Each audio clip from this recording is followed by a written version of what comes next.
I'm Kelly from Waterfall Woodworking, and today I'm going to be turning this beautiful slab into this incredible standing desk. I started off by going to my local lumber yard and finding this beautiful slab. I knew I wanted to use epoxy in this desk, so I was looking for something with a giant crack down the middle. As soon as I saw this slab, I knew it was perfect for this build. I then decided how long I wanted this desk to be and marked just a little over that to give me some room to cut off the ends after the epoxy pour.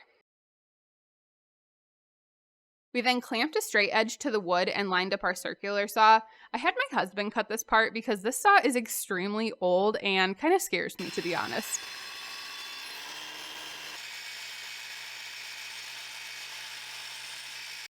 And I'm left with this huge extra piece for something else.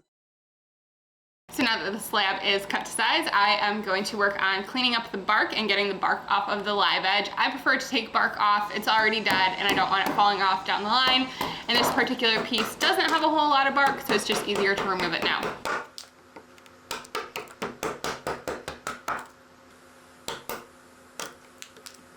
I'm also going to work on cleaning up this crack, getting some sandpaper in here, cleaning out any bark and loose pieces in this crack, and then picking up all the dust with a shop vac and an air compressor because we are going to be doing epoxy through this beautiful big crack in this slab, and so I want to get it all ready for epoxy.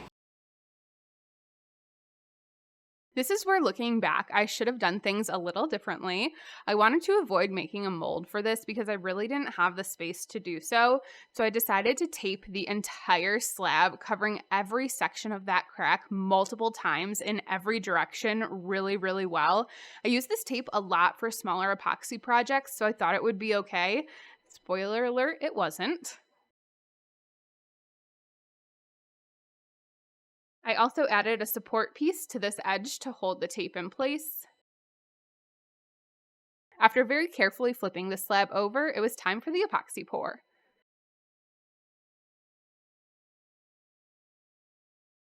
So what I'm starting with is mixing together some tabletop epoxy, and what I'm going to do is brush this all along the inside of the crack wherever I can get to. That'll help seal the wood, which should help prevent bubbles when I pour the deep pour epoxy, and it'll also help lock in place some of those looser bark pieces that I couldn't get out in the center.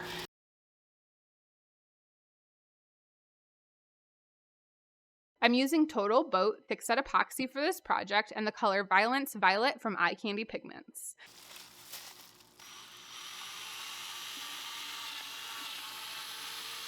This desk is for my husband and his favorite color is purple, so of course I had to find the perfect purple color, and I love how this color turned out. Finally, time to pour. And just a few minutes later, it had leaked everywhere.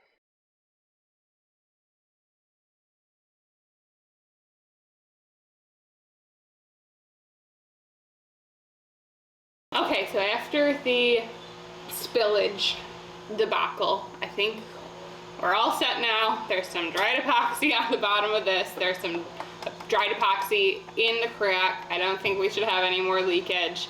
So now we're gonna re-pour. When you are pouring multiple layers of epoxy, make sure you pour when the first layer is still tacky, so the next layer will bond correctly. If it's dry, just give it a light sand and vacuum up all the dust, and you can pour your next layer.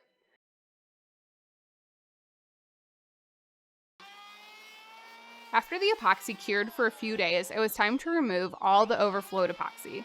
I used this Ryobi hand planer, which actually worked super well and got this piece pretty flat, but woo, was that a workout. I didn't have the space or the tools to get this slab flat at home, so I took it to my local lumber yard, and for a small fee, they flattened it for me using their fancy tools. Always check with your local lumber yard. They are super helpful.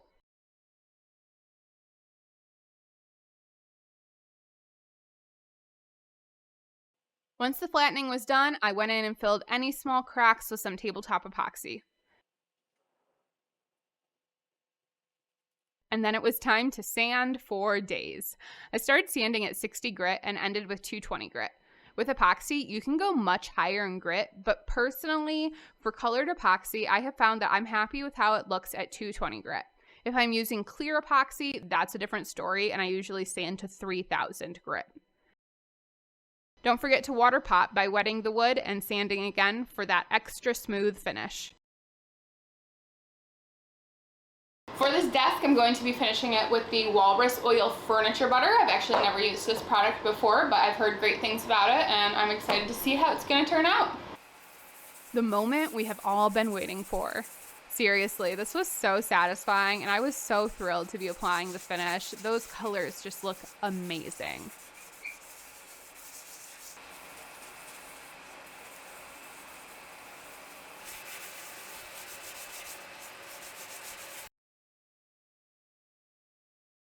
It's finally time for the most highly anticipated part of this project for me personally, and that is assembling the desk frame. Now, this isn't any ordinary desk. It's actually going to be a standing desk. And for that, I am so thankful to Uplift Desk for partnering with me on this project. They sent me one of their standing desk frames, and I am so excited to get it attached to this desk and see how it all works. Let's go.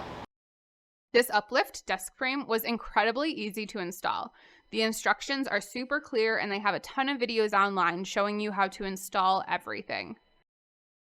I wanted to go with this frame specifically because the frame expands to fit desktops 42 to 80 inches wide, which was perfect for this nearly 6-foot desk. You can attach the desk frame with regular screws or threaded inserts. I decided on threaded inserts, and it was my first time installing these. It was actually super easy. This frame also has a great height range, making it perfect to add a treadmill underneath.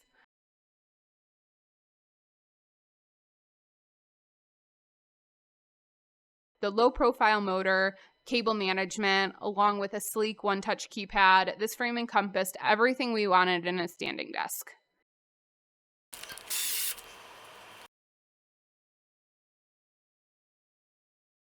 And just like that, we have our standing desk.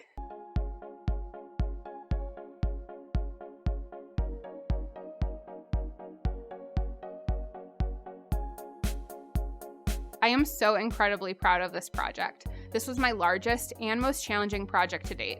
And of course it didn't come without a few fails, but overall I learned so much and am beyond happy with how this desk turned out. The color of the wood and epoxy go so beautifully together, and the standing desk frame is so sleek and sturdy. I'm really proud of this one.